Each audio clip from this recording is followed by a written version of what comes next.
Coming up this week on the Nintendo Directors Podcast, we tackle the massive amount of announcements from the recent Nintendo Direct, discuss the return of the NES Classic, finally get to that Book of Unwritten Tales soundtrack review, and more.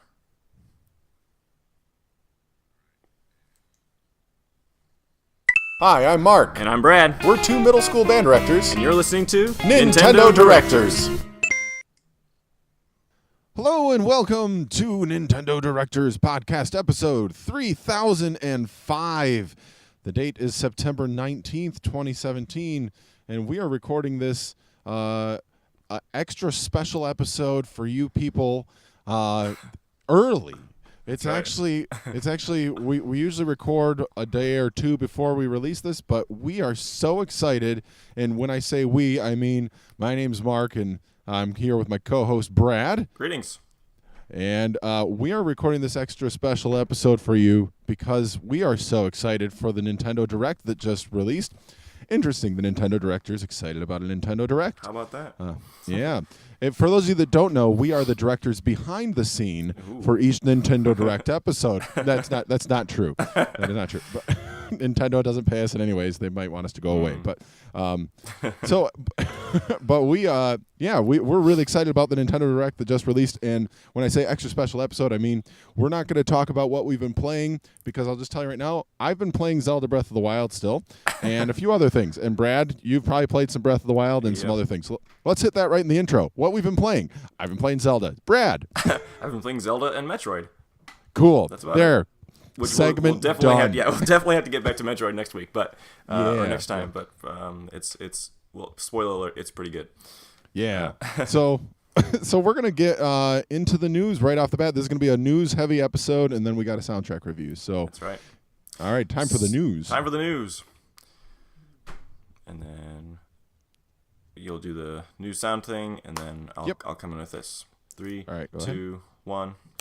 And the news this week is brought to you by our sponsor, Nostradamus. Forget Magic 8 Balls. These conveniently sized tokens are the future of seeing your future. Get yours today and let the dots fall where they may. All right. Thank you, Nostradamus. They're paid a lot of money for that plug right there. That's right. Yeah. And I screwed it up royally. That's great. Oh, Nostradamus, forgive us, but that's whatever. Right. It's a good thing you don't exist. What? That's no, right. That's not true. Okay. Into the news. All right. So we got a couple quick stories here, but we thought they were important before we actually get into the Nintendo Direct stuff, because it's kind of a big deal. Yeah. It is. First of all, Reggie, our good buddy, who we know personally. Yes. Yeah. This. He's helped me get my body ready for a long time. That's right. So our good friend Reggie says, do not pay more than the standard $80 for the NES or the Super NES Classic. So basically, he's implying that like Nintendo's doubling down on the fact that they are in fact going to make a lot of these things. Right, which is so smart of Nintendo to print more money. Yeah. You know? You would think, yeah. And further than that, it's also been reported that the Super NES Classic will continue into 2018. Again, printing more money, Nintendo. Right. Good on you. Which is contrary to the previous statements. But yeah, it seems like somebody finally got their head on straight at Nintendo and was like, we should probably just, give people what they want and let them have this thing. Yeah. And then on top of that, the NES Classic will return. What? In this summer me? of 2018. I know. It's like they finally decided they want all of our money. And that's right. instead of secondary market cashing in on it, they're going to get all of our money. And good for you, Nintendo, and thank yourselves, and we also thank you as well, because that's a great idea. So, I mean, obviously the only real downside to this are for the people that really just couldn't bear to not have these great things that Nintendo makes, and they already paid to $300 for these things that were heavily scalped, That's true. Yeah, because I think the NES Classic was averaging close to $300 on the resale market, and So that's pretty awful. Yeah, But real bad. and so I do feel bad for those people, but and I think Nintendo probably should have issued an apology with that announcement. Like, sorry, Right. but Nintendo. whatever. Yeah. So, but whatever. We're all getting one now, and that's great. So if you didn't have an NES Classic and you wanted one, now you get your chance. And I'll be getting a SNES Classic. I didn't think I would get a Super Nintendo one because I missed out on pre-order, and I was like, I'm not going to have time to sit out in line for a week and a half to get one of the two that the Best Buy locally would get. So now I'll get one, and that's great because I wanted one. Yeah. Still want it on my Switch, but the Nintendo gamer is never satisfied, I guess. Yeah, that's true. I want it on everything. So if you can, give me the games on my eyeballs so I don't have to look at the real world anymore, I'll pay you, Nintendo. Yeah, just mind controls. Yeah. That'd be great. Yeah, I'm okay with that. So, well, was there anything else? I think we need to get into the Nintendo Direct. Oh, yeah, for sure. But those we thought those were very important things to get out of the way. Yes, indeed. So, all right, the Nintendo Direct was a decent Nintendo Direct. It was okay. A little decent, yeah. Yeah, it was better than their last couple E3s. It was actually their last few E3s because you go back this last one hit on a few upcoming. It was kind of like expounding upon this year's E3 and making it better. And then it last year's E3 was basically Breath of the Wild. Right. Well, you're talking two E3s ago, you mean? Yeah, like last year, 2016. Yeah. And then 2015 wasn't that the Mario Maker one? That sounds about right. Yeah. I Yeah. mean, that was still when they were trying to purport the Wii U, Yeah. And so which was just an idea potentially. Yeah. And Mario Maker was a fantastic game. Oh yeah. But yeah, this was better than their last few E3s, and it was just a direct that they said, hey, we're going to have one, like tomorrow? Right. They gave you like 24 hours notice. So anyways, yeah, it was so good. So let's get into what it had to offer. Right. So they started off with a bunch of 3DS announcements, and the first thing they mentioned was Pokemon Ultra Sun and Ultra Moon. And basically, well, we should full disclosure here. I've never played a Pokemon game in my life. I haven't either. You haven't either? Okay, good.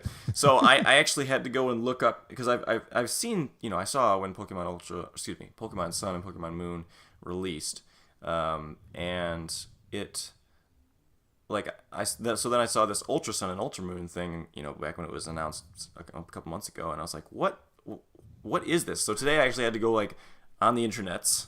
And I had to be like, what is Ultra Sun and Ultra Moon? Is it DLC? Is it a totally new game?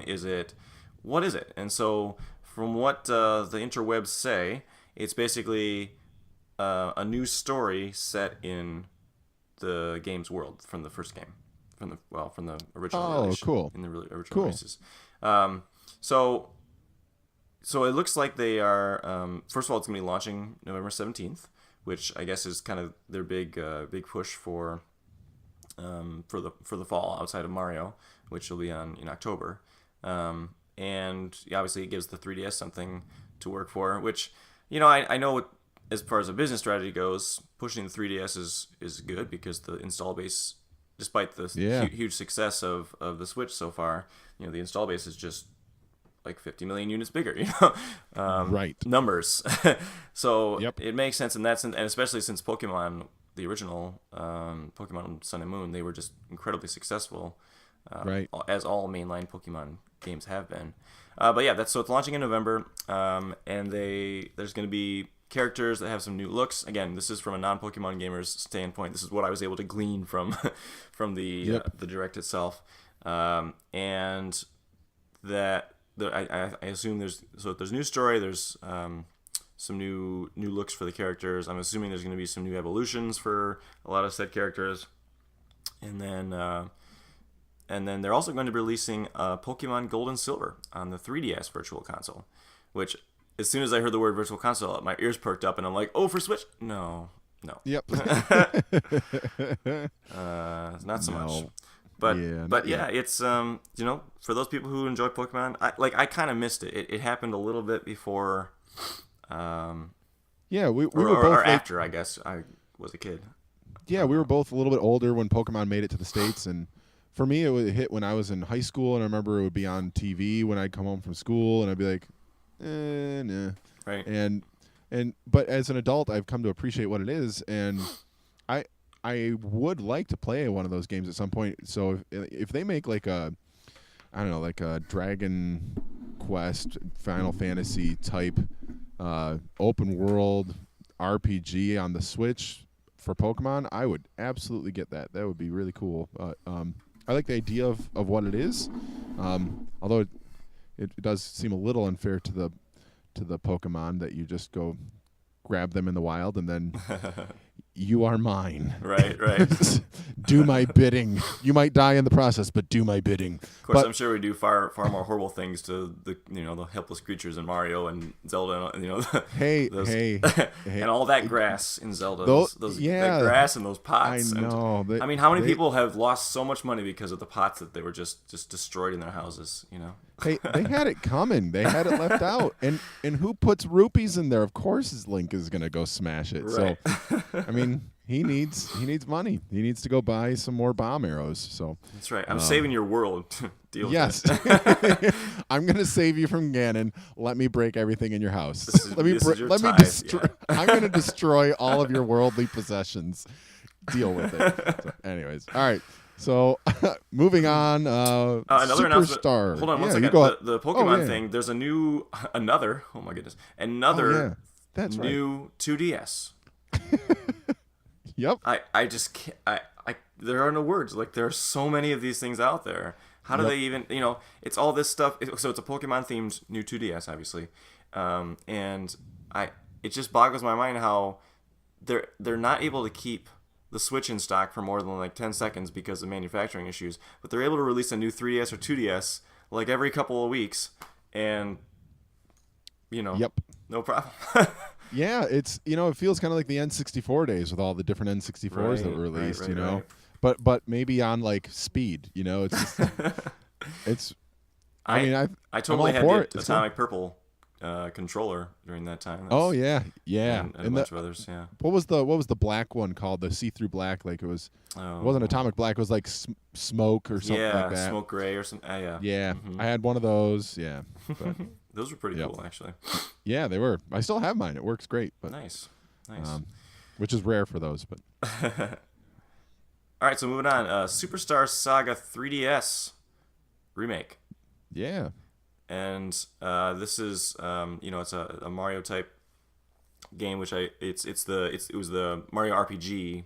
It's sort of the GBA Mario and Luigi game, and it's a kind of full blown remake of that, which is interesting for a Game Boy Advance game from forever ago. But Nintendo's had some pretty good success with remakes recently, and they this is probably the most beloved of any of those Mario and Luigi games. Certainly, considering the last couple of releases, they seem to have disappointed a bit. For some Yeah.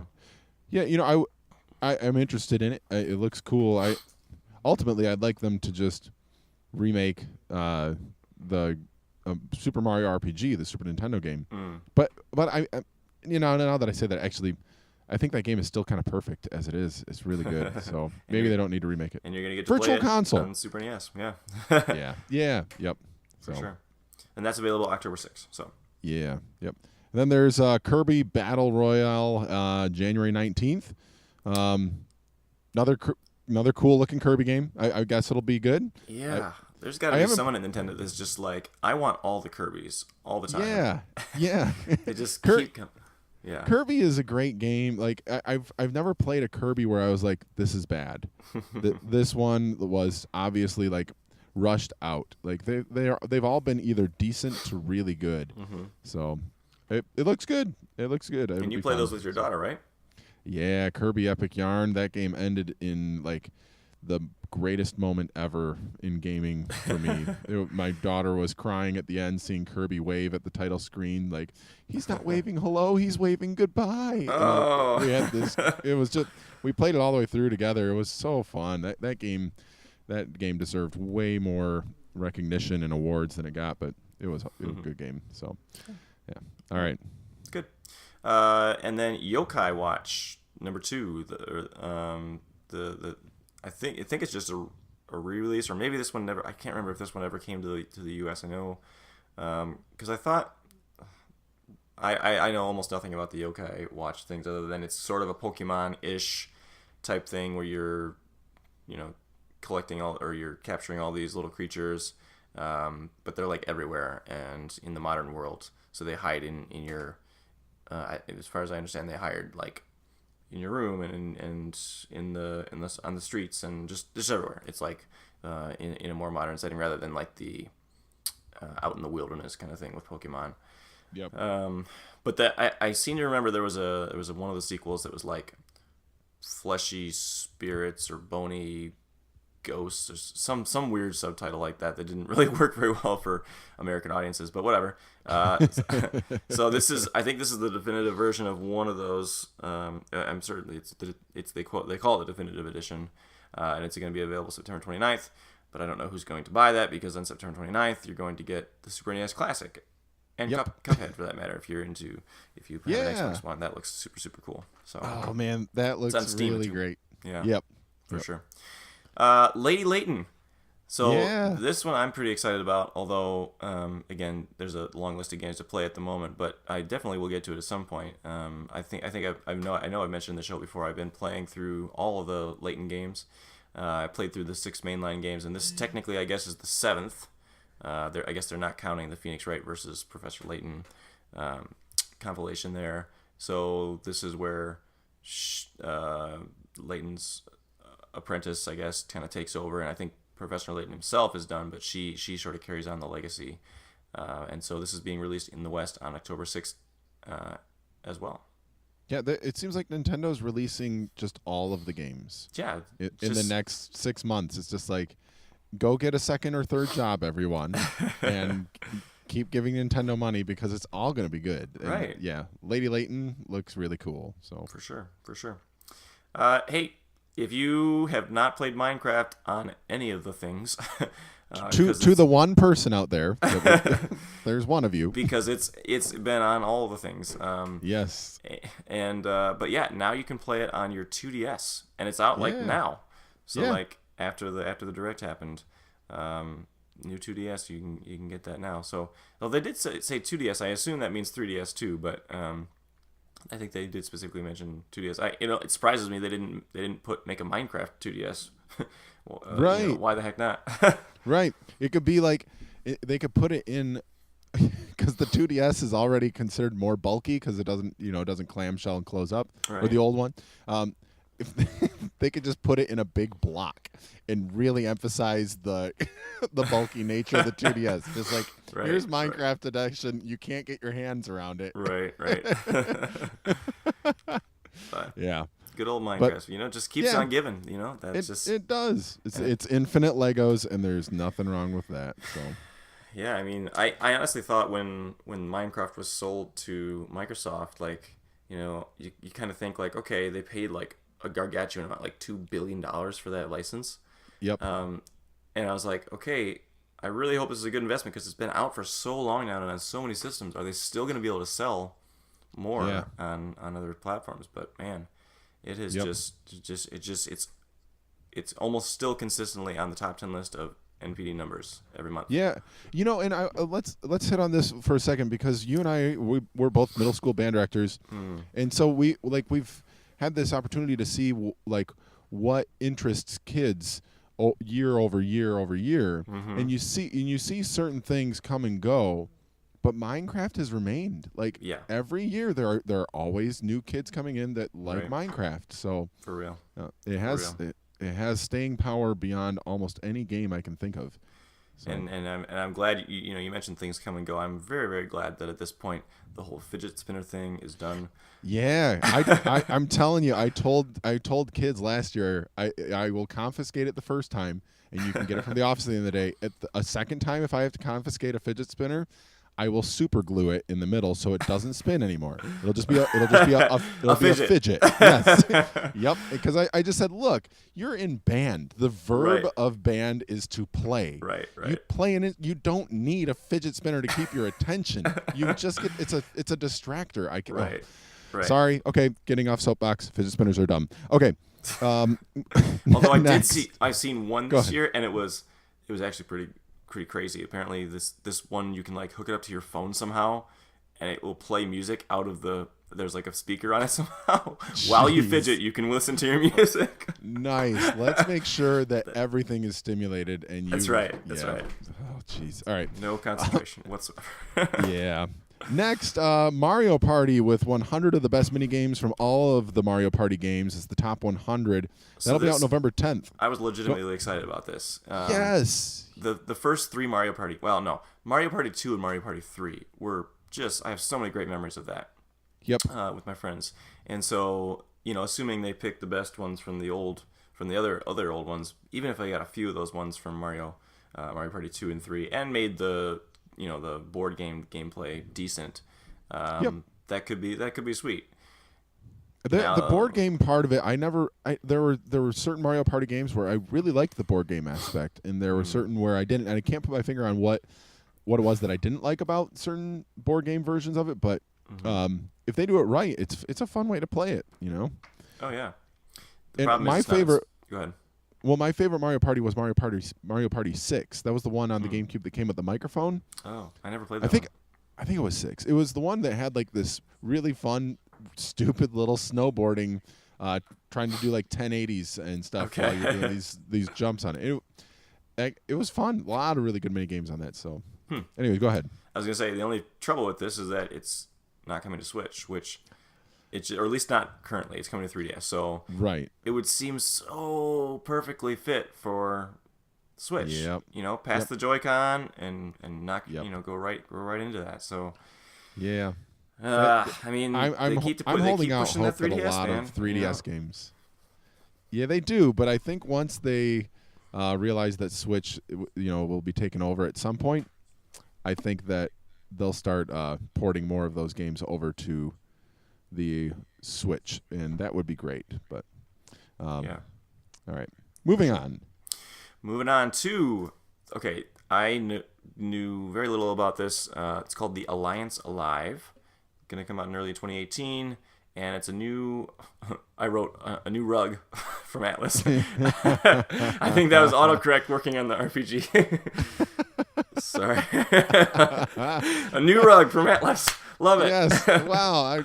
Cool. Nintendo stuff. They're just pushing everything now. That's right. Amiibo, a rug, RPG, autocorrect. Great. Great. So yeah, I mean, if you're into this, it looks cool. What I'm blanking now. Atlas. I know they're famous for another RPG series, but I can't think of it right now. Do you remember? Oh, they're not Skies of Arcadia, are they? No, I don't think so. No, it's I should know. Anyways, we have Google. We could search it right now, but we're gonna trust that you, the listener, will just chide us for not knowing, and then you can look it up and whatever. And it's more fun for the listener if they can complain, right? Yeah, we need to give people reasons to complain because every episode has been flawless to this point. So that's right. We don't want you to be too intimidated by our genius here.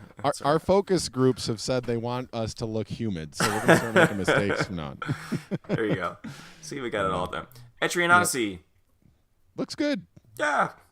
Cool. I think it's because that came out on previous systems, right? So this is a port of that. Yep. For this, so that's cool.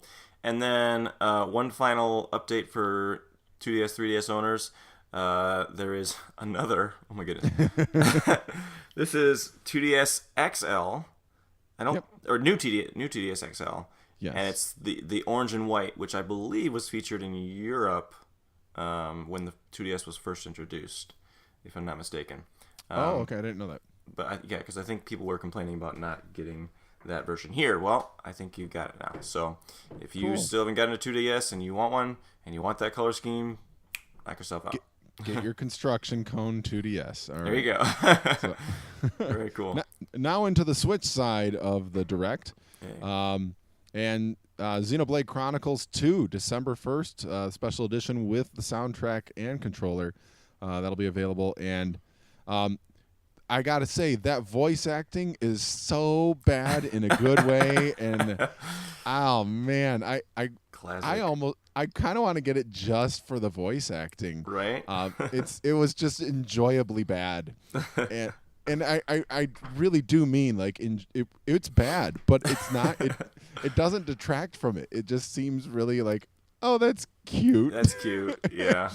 But the game looks amazing, and I've never played one of those. I almost got X, but my kids were so young at the point that there was just no way I'd have time to play it. But yeah, I heard stories about that game. I didn't play it myself, but I heard like it wasn't until like 30 hours in when you got the mechs, which are a massive part of the game.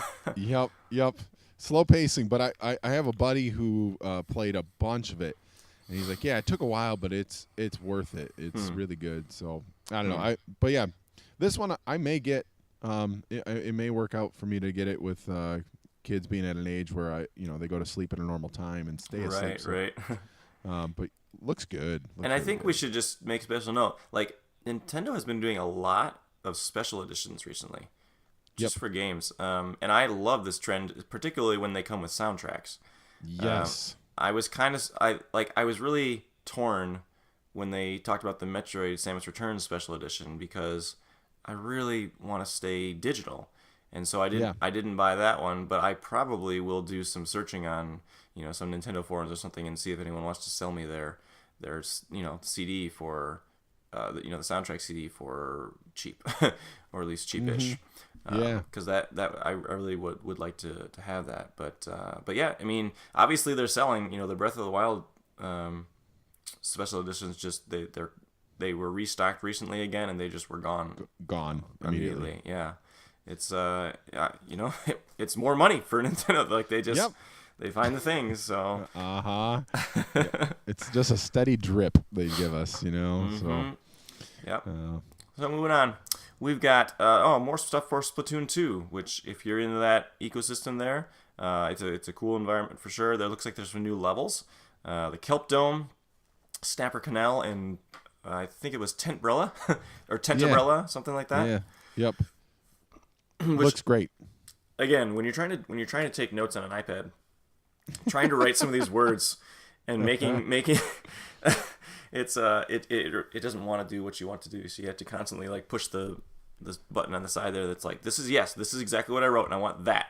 You don't need to suggest anything. Don't correct me, except when I misspell tomorrow. Right. Yeah. So more stuff for Splatoon 2. It's good that they're continuing to update that a lot and fulfilling their promises essentially is what they were as they did. So that's an absolute win. So awesome. Yeah. And then there's Fire Emblem Warriors, which looks really good. And Lynn comes to the game. You were going to say something? No, I was just if you first of all, have you played Hyrule Warriors? I have. Have you? My wife and I played. We've probably logged 80 to 90 hours in that game. Oh wow! Love Hyrule Warriors. Okay, so. Great. I haven't touched it. Oh really? Yeah. Okay. Lord of the Rings. I think it was Return of the King on the GameCube. Was a game that my wife and I played a lot back when we first got married. Mm-hmm. Yeah, and like what was great is you learned all these combos as you leveled up, and like when you got to the highest level, which I think it was only like 10 or 20, I think it was 10. Then the ultimate combo was just hitting one button like 8 times in a row, and so nice. you would just.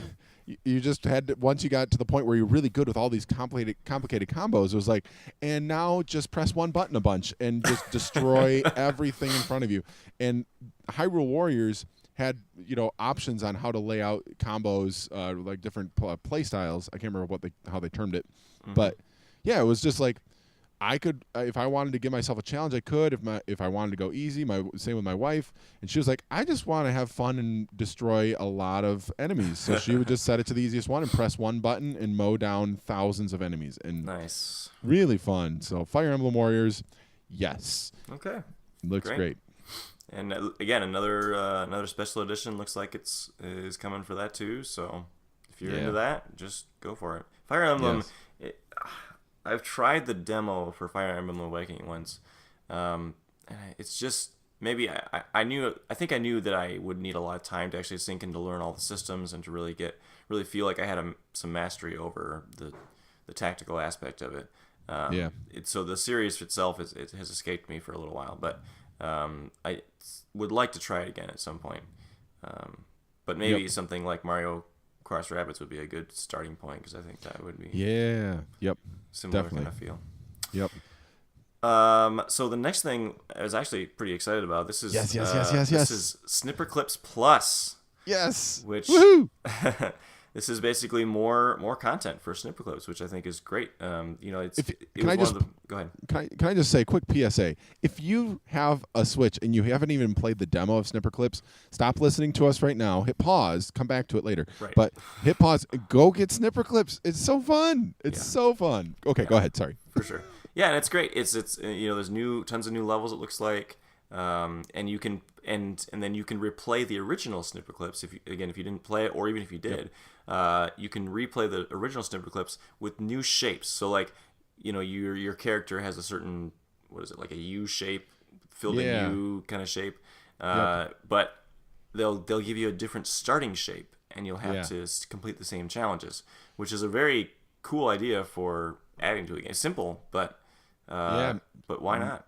Definitely a new layer of difficulty. So looks great. Yeah. Really I don't think they gave a specific release date for that, but it was. I don't remember one. Yeah. Yeah, it looks like, but that's cool that it's going to come. I'm glad, again, because it was one of like just a handful of games that was out when the Switch released, and it immediately took off. People were just like, man, this is really. It's relatively simple, but it's also a lot of fun, especially when you get multiple people, and so good for them. Good for them. Yeah. Next is Morphe's Law, which we hit on in the last episode when we talked about the Nindies. Right.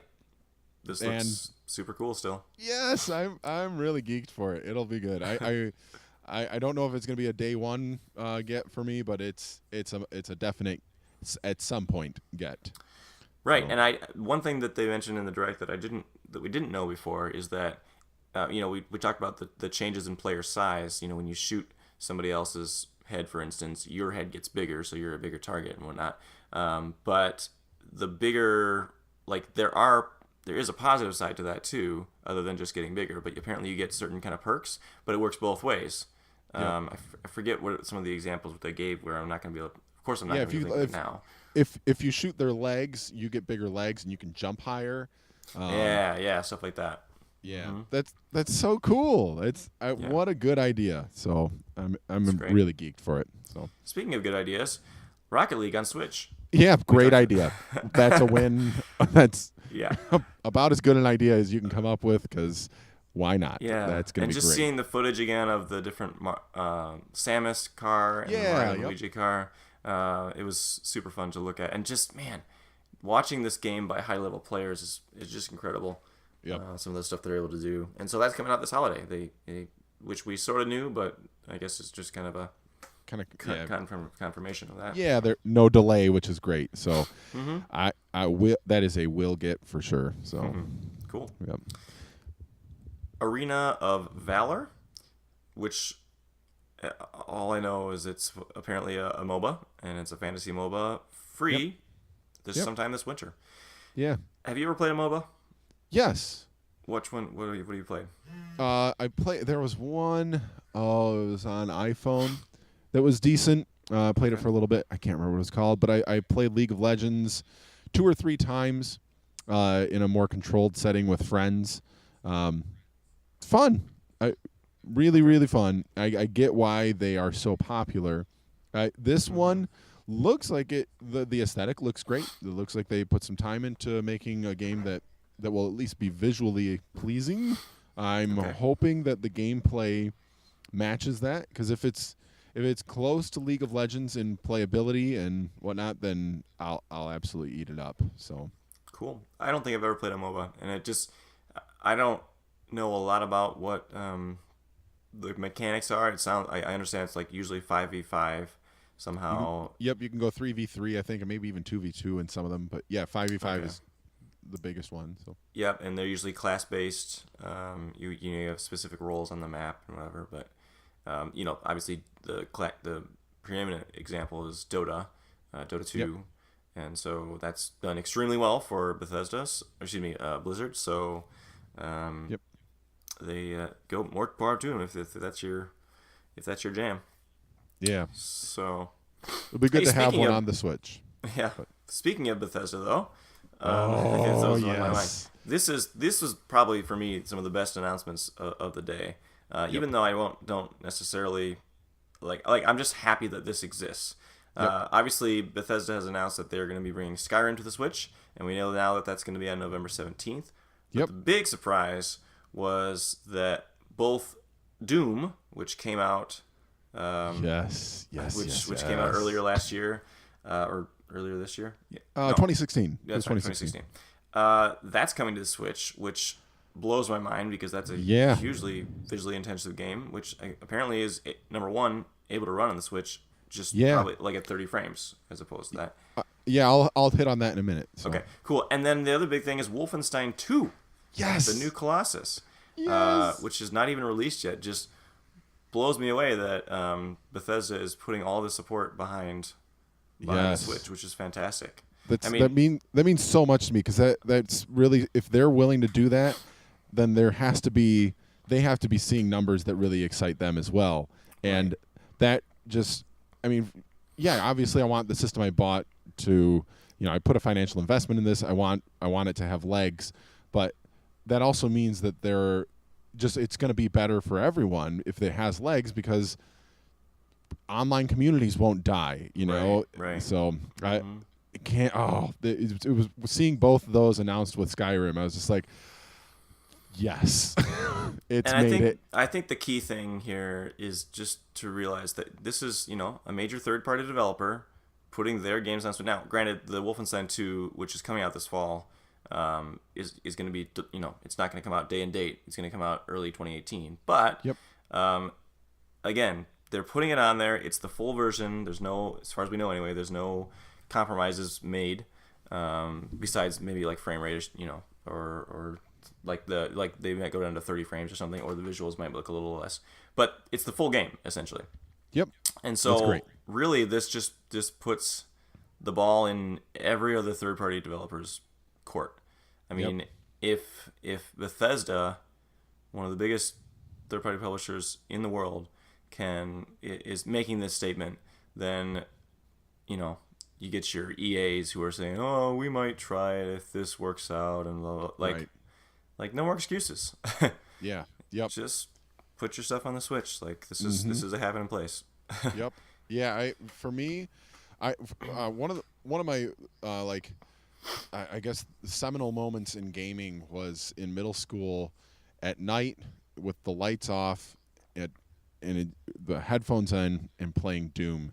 And oh man, like you just hear those sounds and it would just freak you out. And it was so good. And so this Doom looks especially gory, but I've heard some people talk about how like Doom 3 had a lot of issues, like story related issues. It just pushed too much narrative as opposed to just go destroy everything. Right. And so this one, I guess there are moments where they like make fun of that, where there'll be somebody like trying to tell you part of it's like maybe they're delving into something really important, and then you just like punch right through them. It's just like, no, on with the game. So I love it, and the fact that that game adds in levels from the original Doom games like that, I'm so excited for it. And I wanted to play it so bad, and I was getting ready to pull the trigger here by the end of the year, getting it on my computer. But I was like, I just want it to be on Switch. I might have even mentioned that like a few episodes ago, like I want to see Doom on the Switch. Yeah. And it's coming. It's going to be here. Yeah, For and real. Wolfenstein as well. That looks so good. We didn't even talk about Skyrim. I mean, that's a 4 or 5 year old game, but I'll probably get it. It looks like it'll be a lot of fun. Graphically, I will say I did watch a comparison video. I don't know how legit it is. I don't know if somebody actually did have their hands on a Switch prototype or whatever for Doom. but it was a PS4 versus Switch, and it clearly looks better on the PS4. Oh, for sure. And some people are going to complain about that, and I will fully acknowledge that it doesn't look nearly as good on the Switch. Sure. It still looks fine, and it's going to be the full game, and it'll be mobile. Exactly. So, great. That's the great argument. You just who cares? And I do want to say, how do you feel about seeing? I know nothing about Elder Scrolls, but Skyrim person guy face from the main character from Skyrim. I don't know if he has a name. He might be unnamed. Maybe you give him a name. You kind of make your own version of him, right? So yeah. So man guy, in Skyrim, seeing him dressed in the champion's tunic and everything from Breath of the Wild. It's just completely disgusting. It's more disgusting than seeing Mario's nipples, but which we'll talk about later. Yeah. Either way, I really hate it. I really hate that look. It looks so weird. It looks so weird. I don't want it. I just want to play Skyrim. And it's really annoying because the champion's tunic is like my favorite thing to wear in Breath of the Wild. Yeah. It just looks so good on Link in that art style, but it looks so bad on the guy in Skyrim. Right. It's kind of like seeing Michael Jordan wearing a Washington Wizards jersey at the end of his career. It's like, no. Right, Put on a Bulls jersey. So, anyways, all right. So Bethesda, that was awesome. Great Props announcement. To you. Yeah, hats off for sure. So moving on here, we got if you played the Switch game that came out a little while ago, Flip Wars. There's some new content coming to that, new stages, and now you can play local wireless with your friends. Yep. I don't own it. I haven't played it, and I had seen very little of it. And after watching that, I was like, I might get this now. It looks cool. It looks interesting, for sure. Yep. Now, here's one that is... it immediately made me think of Virtual Console, and I was like, well, not quite. Yeah. This is Arcade Archives, and apparently it's like all the old school... Mario games and Donkey Kong, I guess, that were in the arcades. Am I saying that right? I forget which. Yeah. I'm thinking specifically of Mario Brothers, like the one where the sewer one. Yeah, the sewer one. But there's several games in this. It's a compilation of those, but it's coming out as a retail release. But it's not Virtual Console, and that's why I was like. Yeah, it feels a little bit like a cash grab. Like we've played these before. I mean, it's cool. Maybe I'll change my stance on that, but it's not something that grabbed me where I'm like, I'm getting that. So. No, yeah, that definitely didn't get me excited. But something that did make me excited is the release some information of this. Well, I guess this is just technically for the amiibo. It's not the actual the DLC itself, but Zelda the Champions amiibo that are going to come out November 10th, which I really wish I would have pre-ordered when they were available, but I don't know. It was just like it's 4 amiibo, and that adds up. So it does. I just didn't do it right then. So hopefully they'll be reasonable at some point, but I didn't pull the trigger on those. But if you have those pre-ordered, those will be coming to you on November 10th. Yep. So good for them. They look cool. Yep. Yeah. Announcement number 25. This is going crazy. So it looks like we're finally on a Nintendo system getting legit sports games. Yay! So I think the NBA 2K18 came out this week, or maybe yesterday even, and FIFA is coming, and then WWE 2K18 also coming, in addition to the Pokken tournament, which was previously announced for the Switch. So lots of, again, filling those markets. I think Switch is doing a great job at this point. Yeah. Yep. I haven't played a sports video game seriously, unless you consider like Mario sports games. Right.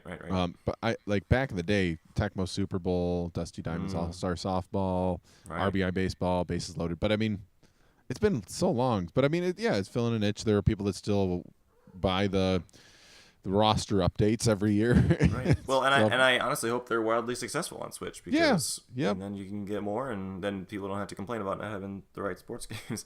I was kind of disappointed because I know the FIFA version that's coming out is a little dumbed down. It doesn't have the story mode that they put in Oh, really? From That's too bad. the last one, which that was, I honestly I played. I think it was FIFA 2012. I that was the first time I legitimately played a soccer game and actually bought it and really kind of invested in it. But in 2017, FIFA introduced a story mode which looked really cool, and I think they've been needing something like that for a long, long time.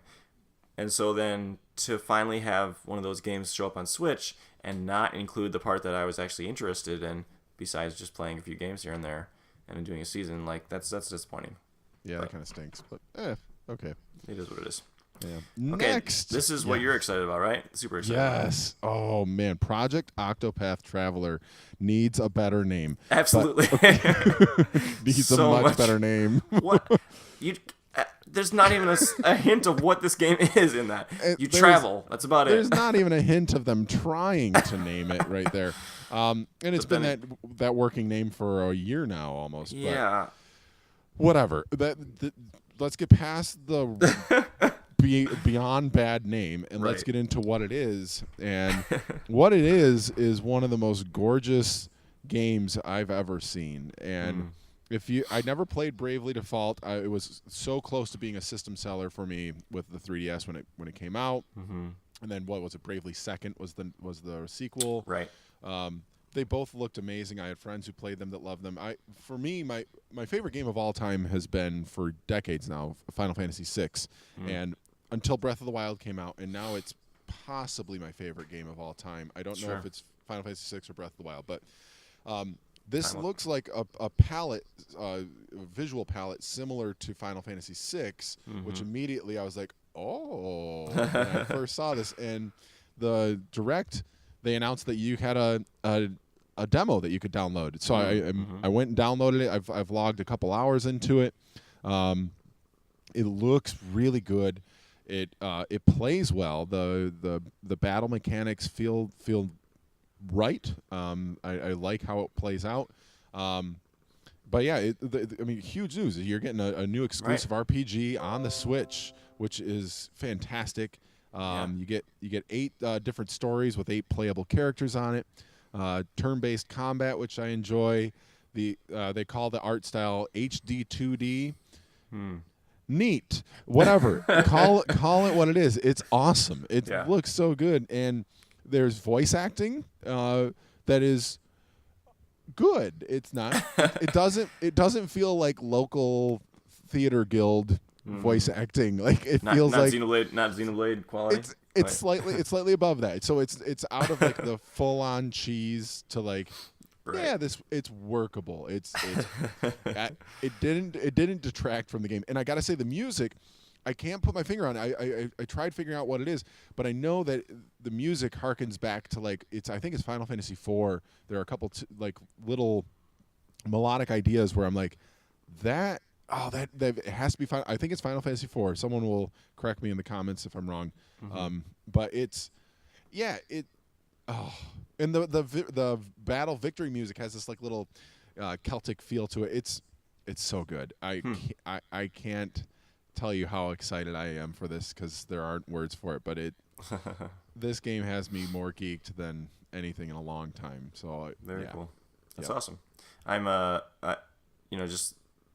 I guess if you think about it, the developer has a pedigree. Obviously, Bravely Default and Bravely Second both came out and they were very well received. And so I definitely my roommate actually, one of my roommates, he took my Switch and he downloaded this demo for himself. So I'm gonna have to go take a look. Probably take a look at it at some point and see, because I played the demo of Bravely Default and was. I honestly am not hugely into turn-based RPGs too much, but I had some fun with that, and I seriously considered getting it for 3DS. Never actually did it, but I definitely thought about it because it had a cool art style, and it was kind of that fantasy setting that was fun, and this looks cool despite the fact that this entire company just can't name a game. Just what? How hard is it? How hard is it? Come on, like just call it fantasy RPG or something and be better. Yes. I mean. Let's riff on this really quick. Let's come up with something that could be better. Like, I mean, what? So Octopath. So you got multiple paths you can take, and it's an RPG eight setting. kids, right? Yeah, so Eight let's kids on an adventure. Eight. yeah, or just like I don't know, you could call. I mean, Final Fantasy was named because it was going to be the final game of that company. Right. They're like, well, we're probably done after this. This has to win, or we're done. Mm-hmm. So Final Fantasy, call it Grand Epic Adventure. Yeah. That's better than Octopath Traveler. It doesn't take much. So, Right. Well, you just think, this is probably like a translation kind of thing or something, but like, usually Nintendo of America is pretty good about being like, look. Yes, let's step in here and save you from yourselves. But my only fear is that they don't come up with a good name, and no one's gonna know about it. No one's gonna understand it. Right, and with I know The Princess Bride, that movie, one of my favorite movies of all time. There has been a lot of talk why it didn't do as great in the theaters as as the longevity of it suggests that it should have done in the theaters, is because the name. They thought maybe we should have renamed this, and I hope that doesn't. Maybe they'll stick with Project Octopath Traveler, and it'll be such a bad name that it will gain notoriety for being such a bad name. Right. Maybe that'll draw attention to it. But whatever. If you like turn-based RPGs, you should check that demo out. It's good. For real. And what I like is there's a survey. I'm going to be taking it today. They want our feedback before they put the final polish on this game. What did you like about this? What didn't you? And that's great. We get to say, hey, this works, this doesn't, and maybe that can actually make it an even better game than it will be. So awesome. Right. Anyways, moving on. Very cool. There was an update for ARMS if you have that game. I think they've already talked about Lollipop, the new character and her stage. But what did I write? They're now remapping the controller. I think probably controller. Yeah. Oh yeah, I get it. Yeah. So I wrote constress autocorrect fail. I don't even know what that. I don't even know what that is. Auto-corrected to a word that no one knows. So. Speaking of bad names, so now you can remap the controls, which I think is what some people have been asking for a good while. So yeah, good to see that people are being heard in that, and so and then look forward to when the new character comes and her new stage. And if you have that game, go for it. Have fun. Yeah. And then Dragon Quest Builders 2018. I got to be honest. I went back and rewatched the Project Octopath Traveler part 3 or 4 times. I think I skipped over that on the direct. I didn't even see that, but if I remember right, isn't that like a Minecraft in a Dragon Quest world? I think so. I honestly didn't pay attention too much either, but I know there's some people who've been really geeked about it. I think that's sort of the idea. Yeah, is some kind of Minecraft or it's base building kind of thing. Yep. Of some sort. Yeah. Great. That's cool. That's really cool. So, 2018. Sure. Kirby Star Allies. More Kirby. More Kirby's. Right. And even more because this is a multiplayer Kirby game. Up to 4 players, I guess. And it looks cool. I think isn't it almost like a brawler or not a brawler, like a fighting game in parts? I think so. Or is it a cooperative? I think it's thinking backwards. Yeah, I think it's co-op, but 4-player co-op, and this is more side scrolling. Okay, fair enough. Yep. But yeah, 2018. Bring out the Kirby's, as they say. Yes. Yep. For sure. I think I wrote Ninja's review because they were just going over some of the ones that they announced at the Indies Direct. They were reviewing some of the ones that they showed before. Yeah. Yep. And then Sonic Forces is coming out November 7th, which I kind of hope gets some attention. Now that Sonic Mania has been out for a while and it's excellent, it's got a lot to live up to to really make a dent, because these more 3D style Sonic games have not fared super well over the last couple of years. Yeah. But, not really. Oh, well. Yep. L.A. Noire, November 14th. If you want to click through a story, that comes out. I'm sorry. I know there's more to it than that. That's one of the big critiques of it. But that game looked cool when I remember seeing it. Was probably 3 years ago when it launched. 2011, actually. Oh man, that long. Yeah. So cool. Time flies. You know, Time flies. Yeah. if it's priced right, I'll get it. Yeah. If it's like a full price game, if it's like $40 or more, it's not happening for me. But Right. $20, I'd pay 20. Yeah. So. There's a lot happening in November coming up. Yeah. Here. Yep. That. And then the big daddy of them all, of course, Odyssey. is the review. Oh, I wrote Galaxy. Dang it. I was getting tired of them, apparently. So I was thinking about, I love Galaxy, and this game makes me think of Galaxy a lot. But Yeah. they basically just showed off a couple of new kingdoms, and man, I'm just so excited. It's just over a month now. We're waiting for this. This just looks so fantastic. They showed a snow kingdom with Mario and his little snow. They showed a lot of new outfits, actually.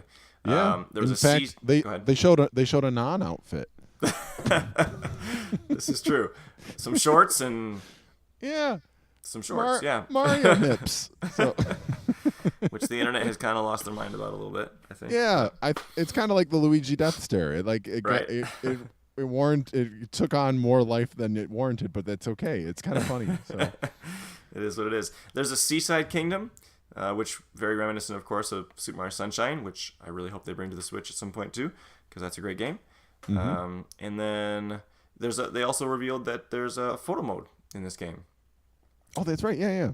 So this has not been a very Nintendo thing recently, but I know a lot of I guess specifically PlayStation games have done it. I know Horizon Zero Dawn was doing it. Uncharted does it. A lot of Naughty Dog games in general, they do it, but they just give you full control over the camera. They let you kind of frame it however you want, and so you can take all the photos you want of those nips from any angle, I guess. Yeah. But, hey, it's Mario. I'll appreciate it. No, it looks pretty cool. You can get lots of different. They showed a couple example photos that they had taken in game, and it looks really good. And once you get all the HUD elements out, it looks really neat. And those power moons, I read that I think there's going to be over 900 of them to get. I thought I saw that number. If that's the case, I know that there's in Mario 64, there's 120 stars total or something like that, right. And the world record for getting all 120 stars is insane. It's like I think 38 minutes or something. Oh yeah. I watched that guy. It's crazy. Yeah, by the way, a quick plug for somebody that I don't know, but a really good YouTube channel called Summoning Salt. They do these world record progression videos. They show how these world records have been lowered and what people have done to get better, nice. at these games. It's really cool. Summoning Salt YouTube videos. They're really good. But yeah, I'm interested to see if anyone can get 900 power moons in under an hour. Like that'd be incredible. Wow. But yeah. So, anyways, looks so good though. From what I understand, the power moons, they're not quite as in depth or as long as a traditional quote star in Mario. But there's still like little challenges. So I would say somewhere between a star and like more than like a Korok seed in Zelda. Yeah. Yep. So there's some thinking behind it, and but they're just hidden everywhere, and I'm just super pumped about that. Yep. So, but because it's so much more than just like the Donkey Kong 64 or even the Banjo-Tooie, which I love. Just the small, just things just hidden somewhere, just for no reason, just like around the corner or whatever. It's just there's usually some kind of puzzle associated with it. That you have to figure out, or some platforming challenge of some kind, which is cool. It just looks amazing. So. Yep. Whew. Yeah, we did it. We got through all of the Direct. All of the Direct. That's great. Yeah. So thanks for sticking with us through all that. We have one more thing that we'd like to go through with you today, and that is a soundtrack review, which we were going to do last week. Ran out of time, and I'm pretty excited about this. So let's transition into the soundtrack review. Woohoo! All right. We made it. Yeah. There we go. All right, so back in 3, 2, 1, and it'll be you. Go ahead. Okay, so we're going to jump right in here. This is a soundtrack review of the Book of Unwritten Tales. Now, you'd be forgiven for saying, what the heck is that? And or, is that really a Nintendo game? The answer is sort of no. It is in that the sequel for it, the Book of Unwritten Tales 2, which somewhere down the line I'm also going to do a soundtrack review of that because that's, I think, even better than this one. But it's that did come out on the Wii U a year or two ago, and so it's a great great time, like to some great music. So, but the original Book of Unwritten Tales, if you haven't played it, was a PC game that came out. I honestly can't remember. Maybe it was 2011 or 2010 even. But for me, it's one of the best adventure games of the last like 10 years. It's super colorful, super fun. There's characters. It's incredibly funny. Kind of harkens back a lot to the old LucasArts style adventure games, except that a lot of the puzzle solving and the item usage and stuff makes some semblance of sense. And so it's super fun. And so you should totally check out, even if you don't play it, you can probably find it very cheap on Steam these days. But I would totally recommend playing it, but or even if you just check out some YouTube videos or stuff. But to talk about the soundtrack review itself, it's the music is written by a guy named Benny Oschmann, who, if I'm not mistaken, he's actually a year or two younger than me, and comes out of Germany, and he. I honestly think, I seriously think you should keep your eye out for his name, because I believe you're going to see it on a major film score sometime in the near future.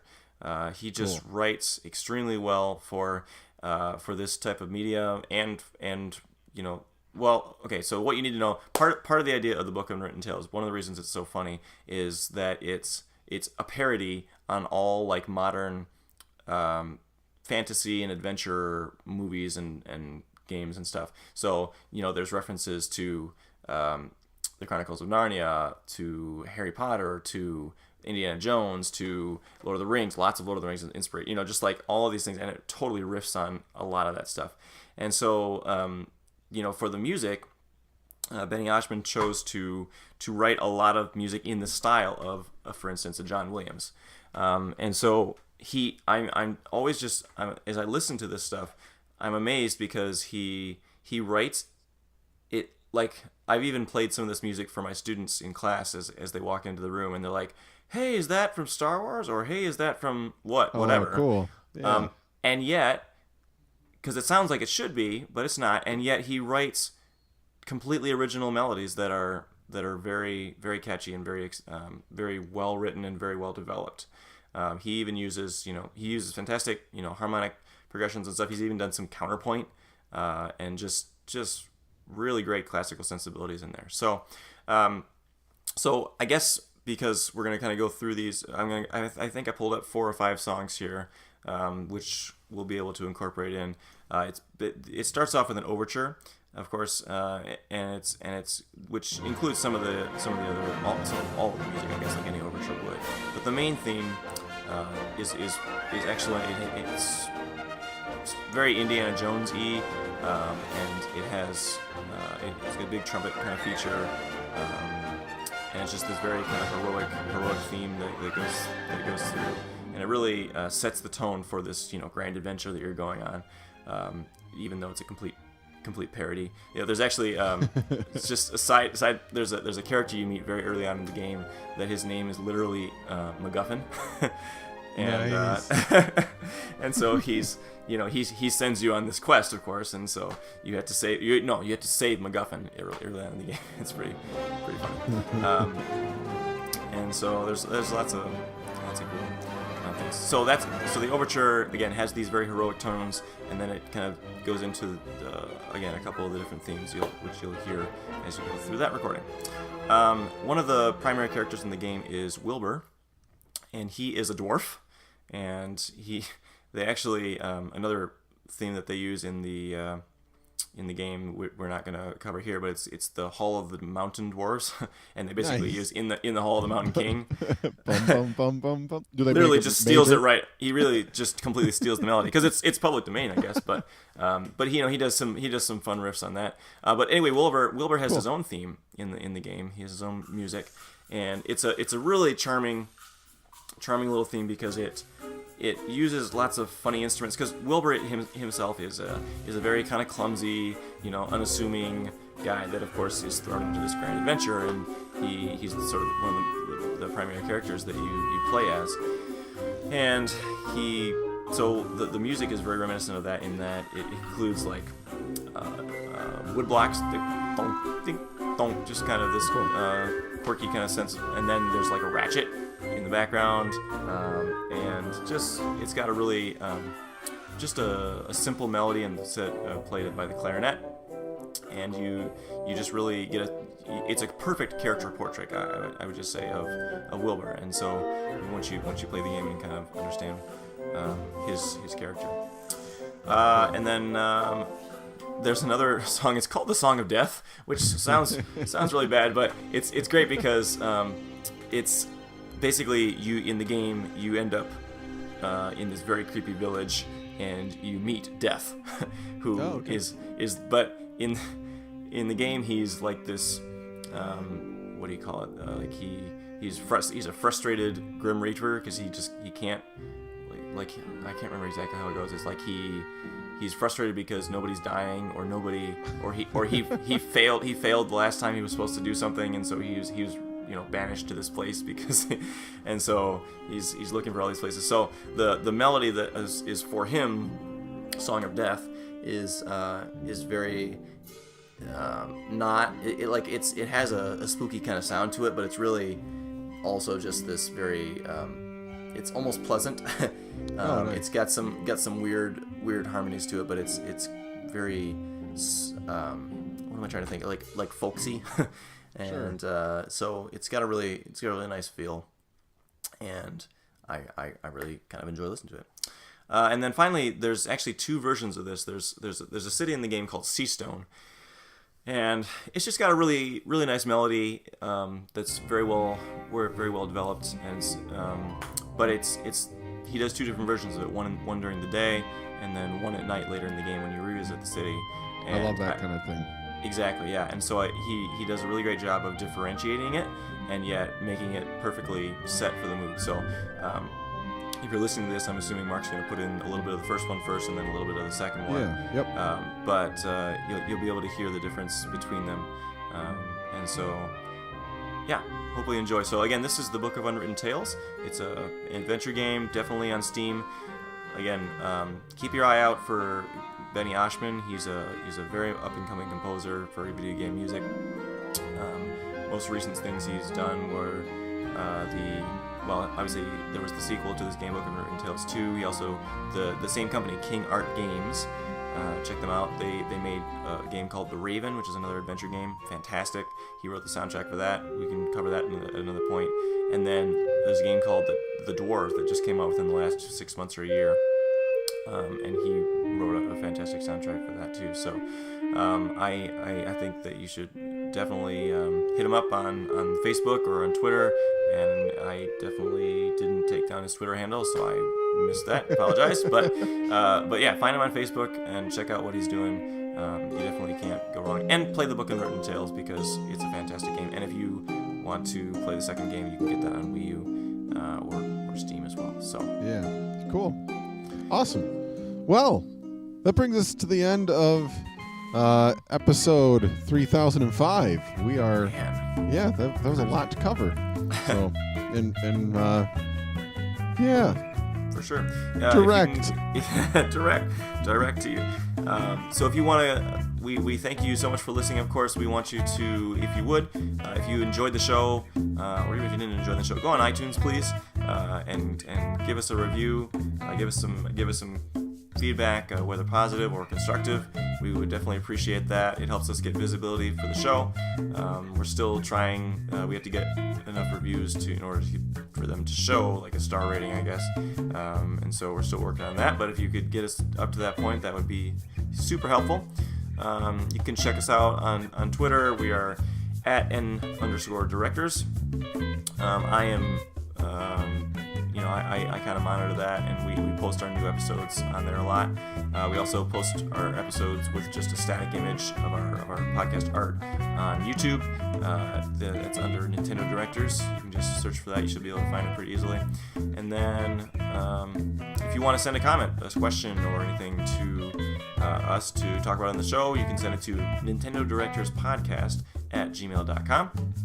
Please remember that this is a bi-monthly show, or we record every other week. So I guess the next show would be, let's see, if this is recorded recording on the 21st, or this is going up on the 21st, and the next one will be on October 5th.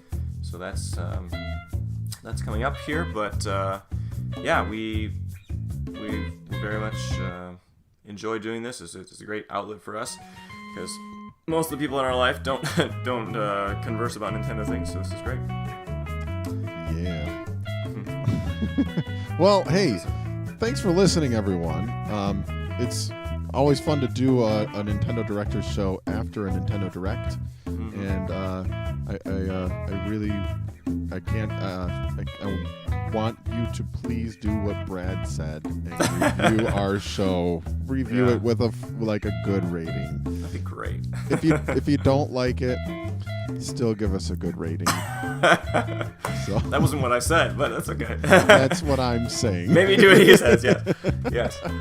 But if they listen to this part of the all the way through to this part of the show, hopefully they at least find something that they enjoyed. Yeah, I would think so. If you've been with us for this long, so the one person out there still listening. Yeah. Hey, hopefully more. we have a good time. So, hey, thanks so much. I guess we'll see you in a couple weeks, everybody. All right, take care. Bye-bye.